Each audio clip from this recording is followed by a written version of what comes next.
नमस्कार, मैं हुमा मेवाती। आप देख रहे हैं इस वक्त की अहम और बड़ी खबर। देखिए हमारी इस स्पेशल रिपोर्ट में। मकान कब्जाने और मारपीट का आरोप, 70 वर्षीय महिला ने समाधान दिवस में लगाई न्याय की गुहार। राकेश कुमार की खास खबर मलिहाबाद से। मलिहाबाद, लखनऊ।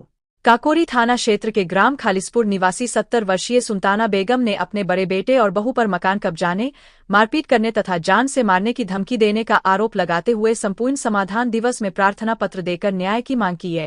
प्रार्थना पत्र के अनुसार सुल्ताना बेगम का आरोप है कि उनके बड़े बेटे जियाउल हसन खान और बहू निशा खां मकान हड़पने की नीयत से लगातार उन्हें प्रताड़ित करते हैं। उन्होंने बताया कि 9 फरवरी 2026 को भी इस संबंध में पुलिस को सूचना दी गई थी, जिसकी रिपोर्ट दर्ज है। महिला ने बताया कि स्वास्थ्य खराब होने के कारण वह अपने छोटे बेटे नूरुल हसन खां के पास लखनऊ चली गई थी। 18 मई 2026 को जब वह वापस अपने मकान पहुंची तो देखा कि उनका बड़ा बेटा उनकी अनुमति के बिना मकान में निर्माण कार्य करा रहा था। विरोध करने पर कथित रूप से उनके साथ अभद्रता और मारपीट की गई तथा गला दबाने का प्रयास किया गया। आरोप है कि विवाद के दौरान उनकी छोटी बहू सना फातिमा के साथ भी मारपीट की गई। महिला का कहना है कि बहू को गंभीर चोटें आईं और उन्हें उपचार के लिए अस्पताल ले जाना पड़ा।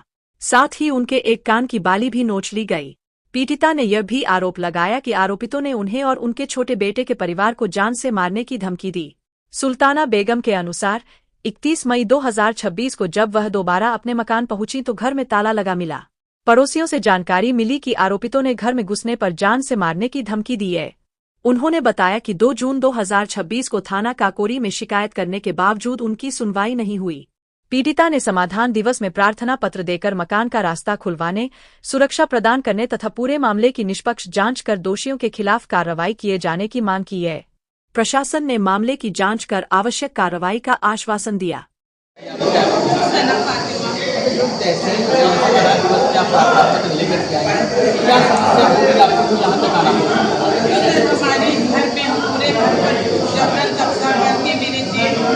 निर्माण कार्य करा रहे पूरा घर बंद कर दिया, अंदर से बाहर से कहते हैं आओगे तो तुमको तुम्हारे घर को जान से मार देंगे।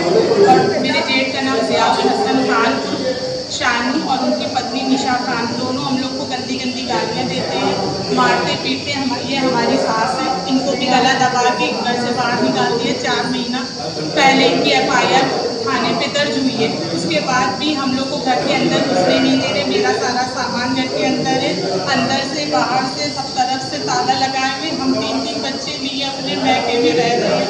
कहते हैं यहाँ आओगे तुमको तुम्हारे हस्बैंड को मार देंगे, पर तुमको घर में रहने नहीं देंगे। किस गांव का मामला है? गांव खालिसपुर जैसे गुलियाबाद लगती है। जी, थाना काकोरी। उसका आपने प्रार्थना पत्र थाने में कभी दिया है? जी, प्रार्थना उसकी जांच चल रही है। थाने पे कहते हैं कि जाओ न्यायालय से कोर्ट से लिखवा के ले आओ तो हम तुम्हारी हेल्प करेंगे। अच्छा, जो आप गुलियाबाद कैसे समाधान दिवस में आएगा, किसको प्रार्थना पत्र दिया, इन्होंने क्या बताया? अभी हमने दिया नहीं है सर, हम अब जा रहे हैं देने के लिए प्रार्थना पत्र। ठीक है, इसको दे दीजिए। और क्या नाम है आपका? सुल्ताना बेगम।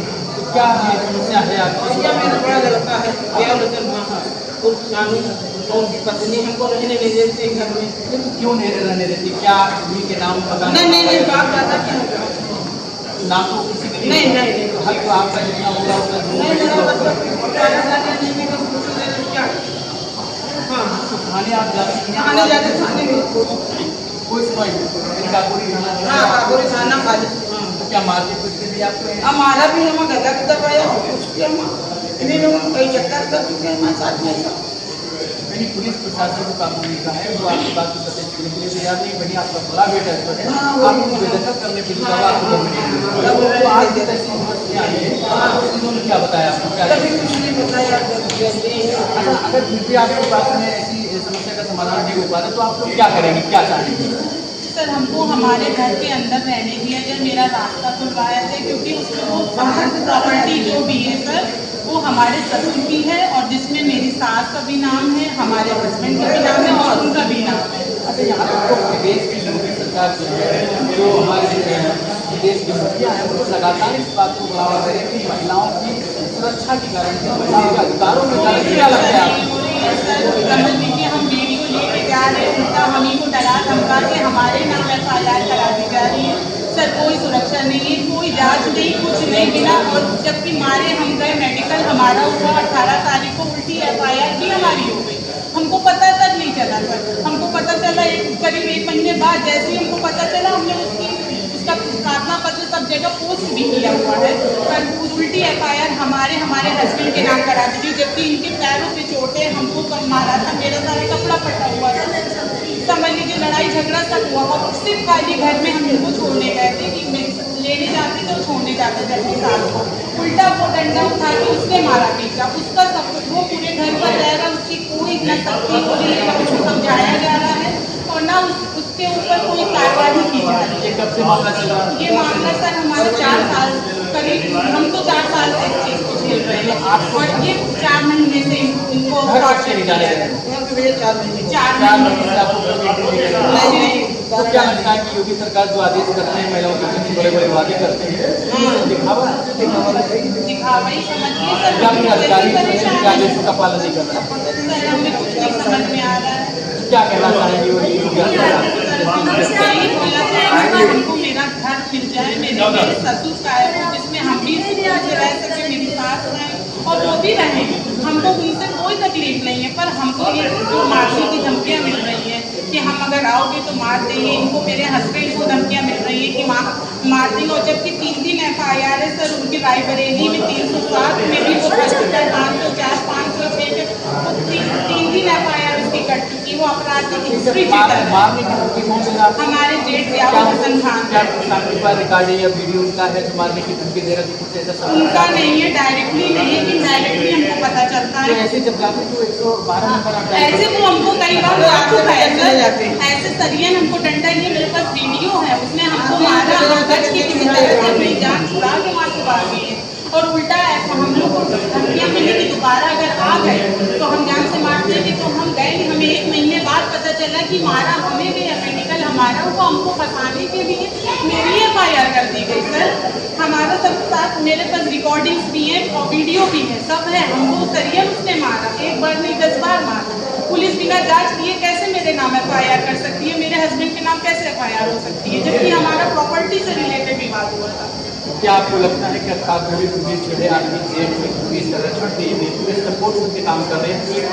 सर मुझे ये कुछ नहीं, हम अपनी बात कहते हैं जो मेरे पक्ष में बोलती है, पर हमें मेरा रास्ता नहीं दिख रहा है कुछ हमको, मतलब मेरी हेल्प हमें कहीं से नहीं मिल पा रही। हम वहीं पे हैं, अपने मैके में हैं, मैके वालों की भी सुनते बताइए, हम 11 साल हो गए मेरी शादी के, हम मैके में हैं अपने, और ये मेरी सास है, इनको भी निकाल के हम लोग की क्या जिंदगी सर बताइए मैके से कटती है कि ससुराल से कटती है। हमें उनसे कोई वो नहीं था कि हमको रहने, बस सिर्फ रहने दिया जाए। तो क्या अंतिम आपको क्या क्या बहाना लगाना चाहते हैं? हमको मेरा हक दिलाया जाए, जो भी मेरा हक बनता है, मेरी प्रॉपर्टी पे, मेरे ससुर की, मेरी सास की या मेरे हस्बैंड की जो भी प्रॉपर्टी, सबको उनका हक मिले। बस ये इस तरह से बकैती या इस तरह से डरा के धमकियाँ दे के हमारा हक नहीं करवाया जाए। बहुत परेशानी है सर, उसने हम लोग को बहुत सताया। हम पहले इसी घर में रहते थे, इसने बहुत हमको सताया, इसकी बीवी ने हमको बहुत सताया, निशा खान जिसका नाम है, इसने बहुत सताया हुआ है।